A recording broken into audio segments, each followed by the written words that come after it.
Dream person Lynn. Uh, One of my favorite authors, and because of what you talk about finances, thank you so much for joining me today. Hey, thank you for having me.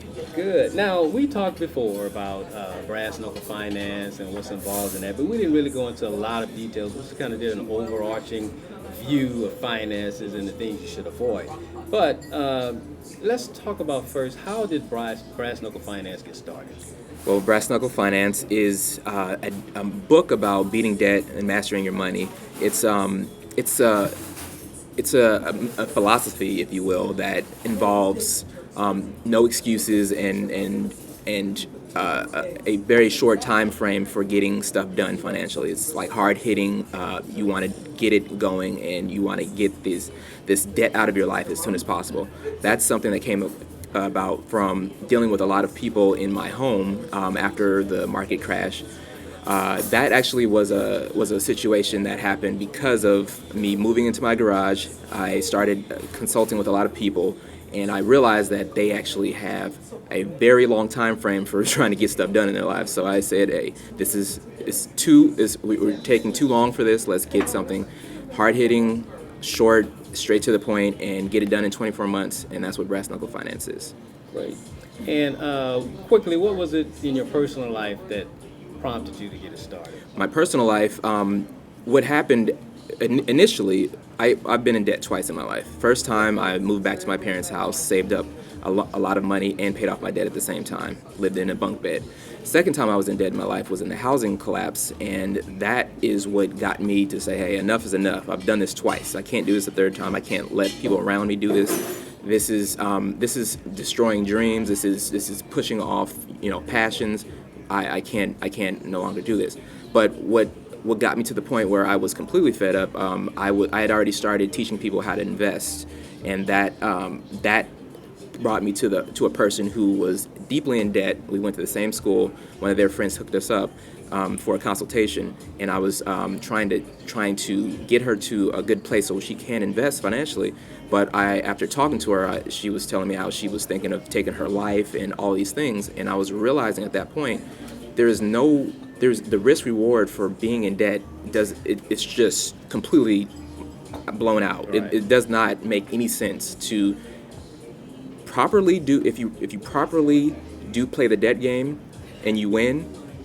If you don't do it and you lose, the losses far exceed the wins. So I said it's not worth it, and that's what got me completely fed up. And I started going on a Facebook rant, and that Facebook rant turned into a blog. That blog turned into a book, and we are here. Now, just to let you know, before we get into the details of what you teach at the classes, when I went to your class, the aha moment for me was when you talked about you really don't need a lot of money to live on if you live right. That's what I learned. After I put that money into the condo, and it dropped in half in value. It took me a little while to realize that maybe the times in my life that I was happier had nothing to do with the times when I had so many assets. I was happier before I had bought that house, on that journey to buy the house, right?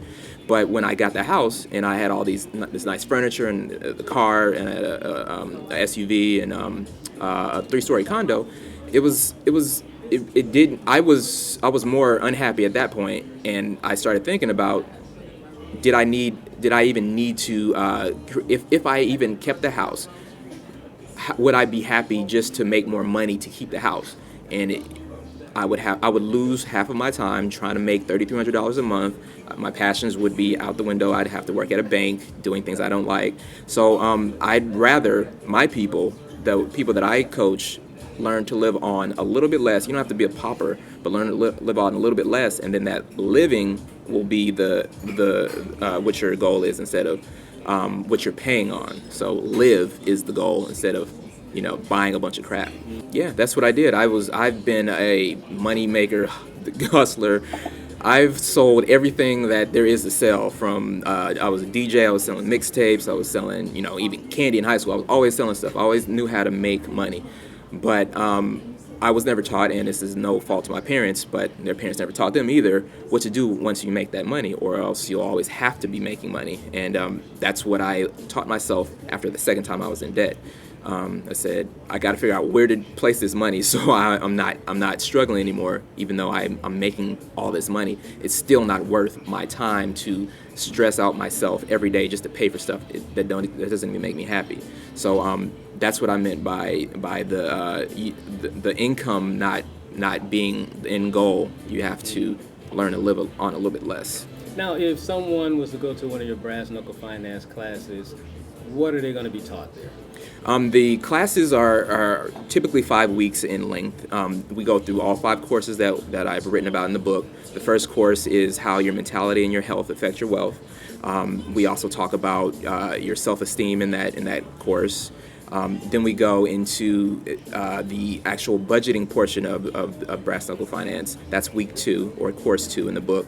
That's where we talk about your how to teach your kids about money. We have a child expert, Krisha Esquivel, that also teaches that portion of the class. We talk about relationship finance, divorce, and how that affects your money, your debt. And then we talk about, basically, we try and get you into a position where you have a regimen on how your money is spent every month. That's the budgeting portion, and how it interacts with your family and friends and all of that. Then course 3 or week 3 is all about getting out of debt and staying out of debt, right? So you're getting out of debt. Anybody can do that, and I've done that. But I never knew how to stay out of debt. So the staying out of debt is the most important part of that course every time we teach it. We talk about bankruptcy in that course, and we also talk about how your house, how to buy a house without being in debt, right? So then course 4 or week 4 is when we talk about your starting a business, which is different from entrepreneurship. Entrepreneurship and being a business owner is a little bit different. We talk about that. We talk about your career path and how your income affects, your wealth. It's not the most important aspect of your wealth. It's keeping your wealth is more important than whatever you make. But your income is a subject that we need to address, and we talk about that in that course. And we also talk about college, and if you're going back to school, what you want to look out for, and how not to come out in 6 figures worth of student loan debt. That's non-bankruptable. That's that course 4. Then course 5 is actually how I started my whole financial journey, and that's all about investing. But I had to learn that most of the people in my community were not in a position to invest because they had all this debt that they had to pay off. So that's why this is course 5. We've rearranged the message to teach them how to get their money right, and then we teach them how to invest, which is what we do in the 5th and final course. That course we also talk about estate planning and the proper insurances so you can keep, or like Kanye says, keep your safe, keep what's in your safe. So that's course 5, and the final, at the end of course 5, we do a little recap, and we talk about the winner circle. The winner circle is what you are inducted into after you complete brass knuckle finance, and that is basically a way for you to give back, just like I have taught you these classes without charging any money. You are now able to teach your son, daughter, or whoever as a member of the winner circle and keep that information flowing where I never had that. So that's what the winner circle is. One of the things you touched on is divorce. And my understanding is that's one of the biggest bombs that can go off and wreck your finances. You deal with a lot of those people? I don't deal with a lot of those people. Those people are, during that portion of their time when they're actually filing the divorce, they don't typically seek financial counsel. They're just trying to get they're trying to get out of depression. They're trying to fight the court battles with the custody. I don't normally deal with those people after they've gone through that process of divorce and they're separated, and then they get they're trying to recreate their life, right? Right. So it's the second phase in that, and those people, they are probably, I have a 3-tier kind of list of the most difficult people to help. Yeah. Number 1 being military men, number 2 being people with irregular incomes, and number 3 being divorced people trying to recreate their life because it drops a bomb on their whole way of living. Now, have you had many of those people with the irregular income that you've helped kind of pace that out and be more successful? we have a lot of people in our community with irregular incomes. That's being nice, right? Irregular income can also mean, you're hustling. So that's, you don't get a paycheck every month. there's the people who are legit, right, which are also great to help. Those are the actors or the people with gigs instead of monthly income that comes in that are legit. Those are people that are I'd like to see go to a great place. But the people that are irregular income, that are illegal irregular income, those people I can't really help as much as I want to, because they don't listen to me telling them that they have to go legit. There's nothing I can do for you in prison. So yeah, irregular income in this community is big. So yeah. Okay, now to fast forward, have you written a book already? Is it about to come out? Or Yep. You've got a new book coming out? Putting the finishing touches on the book that was, I mentioned before that I started a blog after I got on Facebook and went off on everything that had to do with credit. And after I did that, and I got a lot of Facebook followers and people asking me for advice and coming to my house or the bank's house to have a consultation and all that, I started the blog, This Is Why You're Broke. That blog became the jumpstart for the book, but in the book, Brass Knuckle Finance is a portion of This Is Why You're Broke. However, my second book is This Is Why You're Broke, and it goes back to the essence of where I started. And basically, there's no hold bars. It goes over the 12 steps. The 12 most damaging areas of your financial life, and is straight to the point. We don't do a lot of philosophy in it. It's just, this is why you're broke. Number 1, number 2, number 3, and has a great selection of imagery, so you can kind of see what you're doing to yourself, and it's just straight to the point.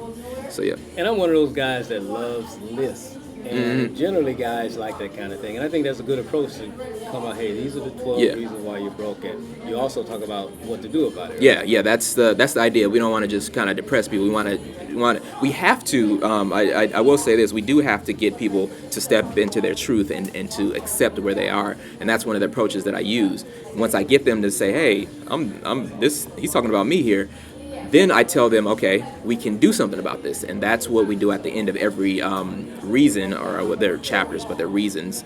And so, for instance, we start the book off with the four top reasons why you're broke, which are the RCDF portions of everybody's budget: rent, car, debt, and food.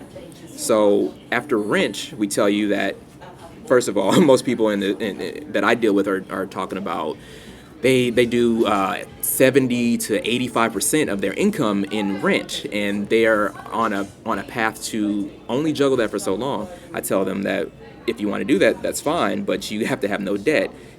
But the only way to get no debt is to get your rent down. So it's a catch-22. So if you want to get your debt down, you have to get your rent down below 25% of your income. So that's an action item that you can do for to get that biggest piece of your income, your biggest piece of your expenses each month tackled. Bring it down below 20% of that income, and then I guarantee you will have a whole lot more money to tackle debt. And then you can pay as much as rent as you want.